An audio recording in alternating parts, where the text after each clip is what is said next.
আমরা জানি হযরত ইদ্রিস নবী আলাইহিস সালামের জীবনী পড়েছি, আমি তাফসীরের ভেতরে দেখেছি হযরত ইদ্রিস নবী আলাইহিস সালাম তিনি শখ করে একবার মৃত্যুবরণ করতে চেয়েছিলেন। ডাক দিয়ে বলে রব্বুল আলামিন, আজরাইল ফেরেশতা আমার কাছে এসে তার সাথে আমার বন্ধুত্ব আছে, কথাবার্তা হয় আমার সাথে, আমি মরতে চাই, তার মানে মরণের যন্ত্রণা কেমন এটা আমি একটু দেখতে চাই। তুমি আজরাইলের সাথে আমার বন্ধুত্ব আরো গাঢ় করে দাও। আল্লাহ রাব্বুল আলামিন কোন বিষয়ে যদি সিদ্ধান্ত নেন, বলেন কোন ফায়াকুন, সঙ্গে সঙ্গে হয়ে যায়। ফেরেশতা আজরাইলের সাথে তার বন্ধুত্ব হয়ে গেল। হাদিসটা যদিও জয়ীফ, দুর্বল, আমি শুধু শিক্ষার জন্য বলছি। ডাক দিয়ে বলে ফেরেশতা, আল্লাহ আপনার সাথে আমার বন্ধুত্ব তৈরি করে দিয়েছে, আমিও বন্ধুত্ব করেছি, কিন্তু এটা টিকিয়ে রাখতে হলে কয়েকটা কথা আপনার শোনা লাগবে বন্ধু হিসাবে। এক নম্বরে, আমি মৃত্যুবরণ করে দেখতে চাই যে মরণের যন্ত্রণা কেমন।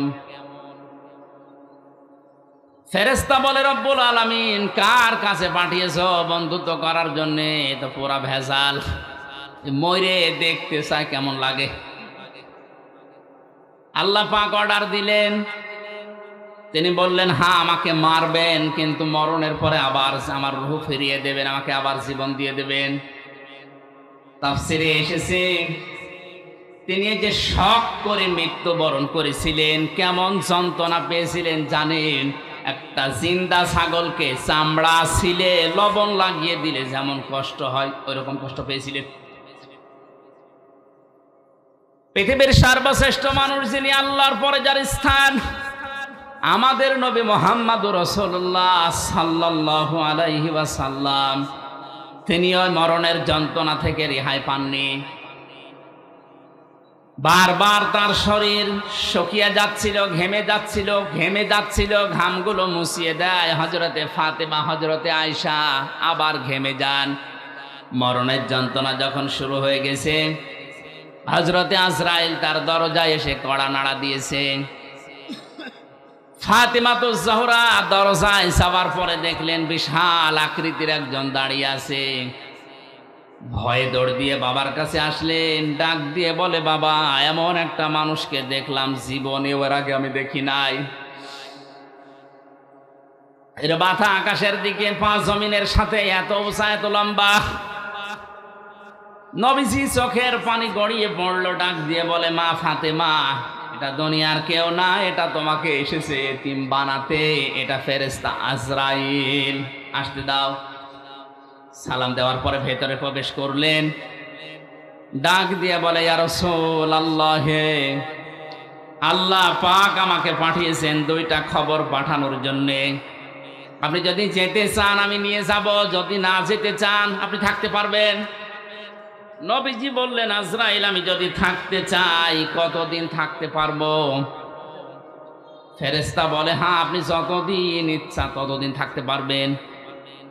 তারপরে কি? মরা লাগবে। তারপরে কি? কারণ হচ্ছে আল্লাযী খলাকাল মাউতা, আল্লাহ সর্বপ্রথম বানিয়েছেন মউত।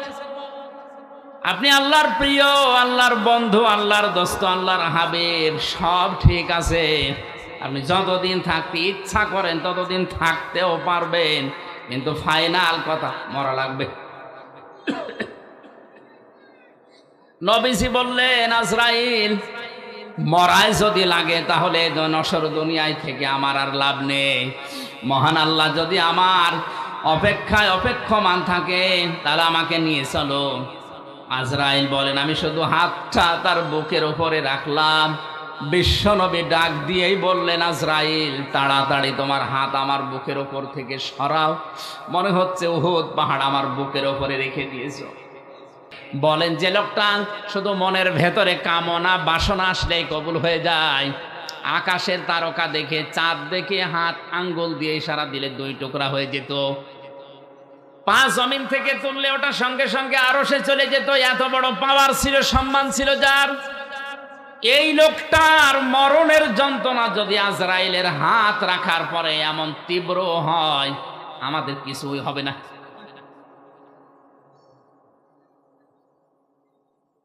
হযরত ঈসা আলাইহিস সালামের ঘটনা আমি তাফসিরে বাইজাবির ভেতরে পড়েছি।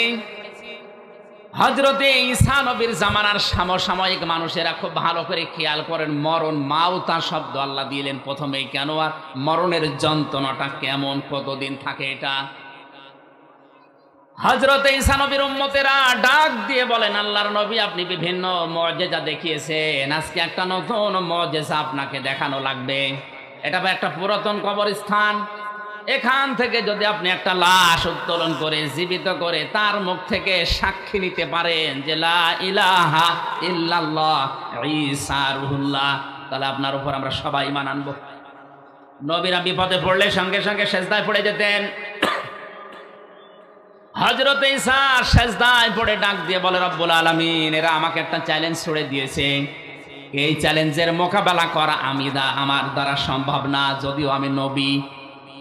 তোমার সাহায্য লাগবে এখন, মেহেরবানি করে এদের হেদায়েত দেওয়ার উসিলায় হলেও তুমি আমাকে সাহায্য করো, পাঠাও।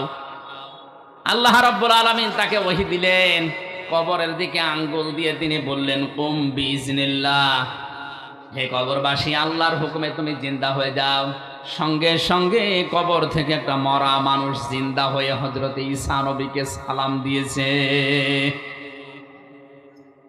সালাম দেওয়ার সঙ্গে সঙ্গে বললেন, হে আল্লাহর নবী ঈসা রুহুল্লাহ, এ সালাম শুধু আমি আমার পক্ষ থেকে না, আমার বাবার পক্ষ থেকে সালাম আপনি গ্রহণ করেন।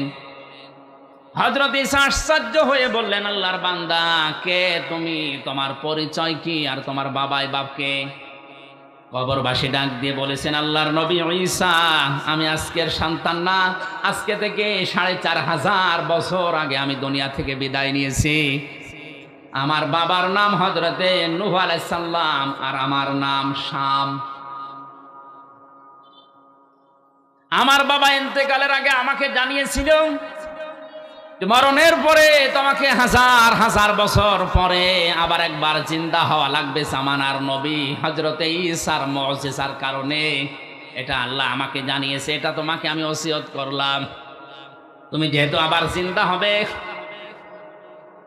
এক নবী আর এক নবীর ভাই, এজন্য আমি নূহুর ভাই হযরতে ঈসা, আমার ভাই ঈসা যখন তোমাকে জিন্দা করবে ওই সময় তুমি তাকে আমার সালামটা পৌঁছিয়ে দিও।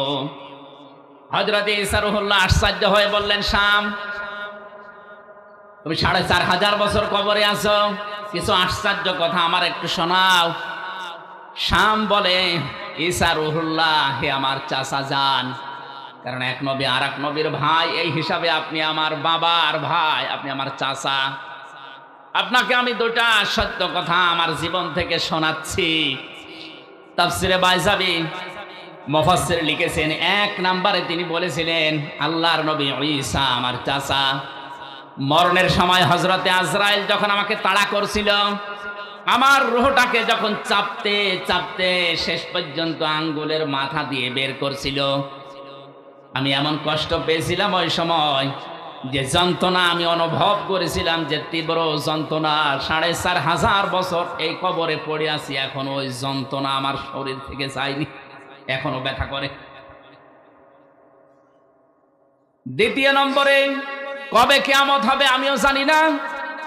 কিয়ামতের ওই কঠিন ময়দানে ওঠার আগ পর্যন্ত আমার শরীরের ৩৬০ জোড়া বিভিন্ন অঙ্গ প্রত্যঙ্গে জোড়া দেওয়া আছে।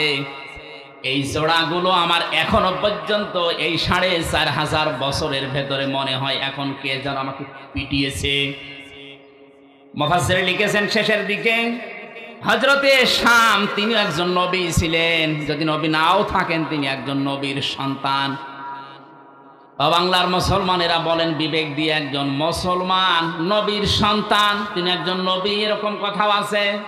তার মরণের যন্ত্রণা যদি এরকম তীব্র হয়, ৪৫০০ বছরও তিনি ভুলতে না পারেন, আমরা যারা সাধারণ মুসল্লি, সাধারণ মুসলমান যারা, তাদের মরণের সময় কি হবে এটা আল্লাহ ছাড়া আর কেউ জানে না। এই জন্য এই মরণের যন্ত্রণা থেকে কেউ যদি রেহাই পেতে চায়, নবীজি ওই সময় আজরাইলকে বলেছিলেন, ভাই মরণের যে যন্ত্রণা সব আমার বুকের ওপরে তুমি এখনই শুরু করে দাও, কিন্তু আমার এতিম উম্মতদেরকে তুমি কিছু বলবা না। আজরাইল বলেছিলেন, না এটা কথা দিতে পারলাম না, কিন্তু একটা কথা আপনাকে আমি দিতে পারি। কোরআনে কারিমের 6666টা আয়াতের ভেতরে সূরা বাকারার 255 নাম্বার আয়াত যদি আপনার উম্মতেরা ফরজ নামাজ শেষ করার পরেই পড়ে, আর এই আয়াতের ভেতরে আল্লাহর 10টা ক্ষমতার কথা আছে। কয়টা বলেন বলেন? এই 10টা ক্ষমতা যদি ওর প্র্যাকটিক্যাল লাইফেও মেনে চলে, আমি আজরাইল কথা দিলাম মরণের সময় ওর কোনো শাস্তি যন্ত্রণা হবে না। মানুষ মায়ের বুকে দুধ খেতে খেতে যেভাবে ঘুমিয়ে যায় বাচ্চারা, ঠিক আমি ওইভাবে ওর জীবন কবজ করব।